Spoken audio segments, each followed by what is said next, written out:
Dipersembahkan oleh. Nah, berikutnya yang mungkin menarik, Pak Nano, kan ini di Asian Games berhasil. Lalu juga campaign yang dilakukan oleh teman-teman IKO dan lain-lainnya secara organik juga cukup berhasil memukau dunia. Kira-kira langkah apa lagi yang komprehensif yang harus kita lakukan agar pencaksilat ini bisa tampak bahwa ini adalah salah satu identitas bangsa kita juga, lalu juga secara kemajuannya juga akan lebih dahsyat lagi dari masa kini, masa saat ini. Ya, kita berharap di masyarakat pencaksilat dengan apa yang sudah kita peroleh dari efek Asian Games, kemudian efek Eko Uwais, kemudian saya berharap pencaksilat ini menjadi brandnya Indonesia. Karena satu-satu cabur yang bisa di asli Indonesia, buatan Indonesia mempunyai anak bangsa ini yang bisa dengan keluar bahkan sampai Olimpiade ya silat kan gitu. Mau cabur apa lagi? Bulu tangkis punya sudah selesai.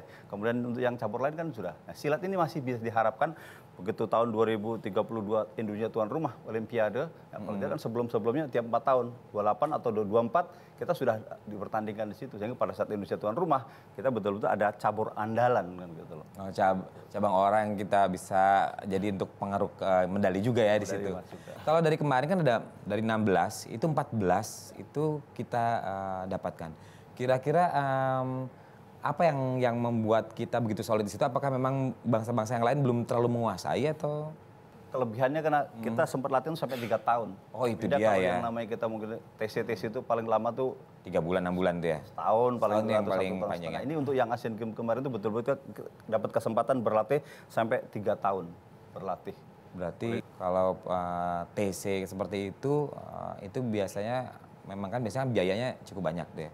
Dengan panjang itu masalah kualitas, jadi ini harus juga disupport banget sama pemerintah ya. Dengan terukur demikian ternyata prestasinya juga luar biasa. Dan cabang lain juga kalau misalnya selama itu mungkin bisa lebih kuat lagi ya. Bisa lebih kuat lagi.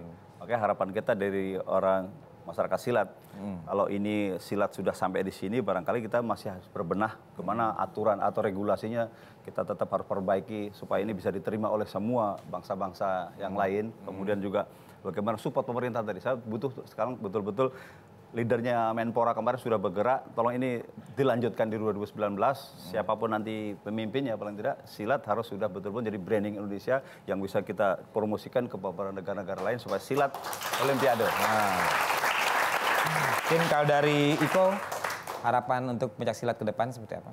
Kalau dilihat kemarin sih wah udah membanggakan, salah satu udah ikonik banget ya Indonesia, dia punya pencaksilat dan bela diri khas, ciri khas Indonesia itu pencaksilat.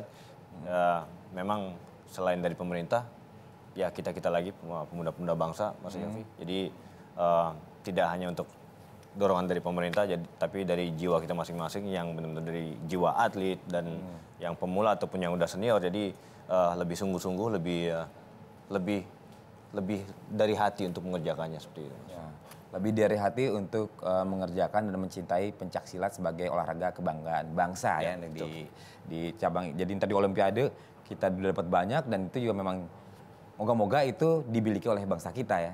Dipersembahkan oleh.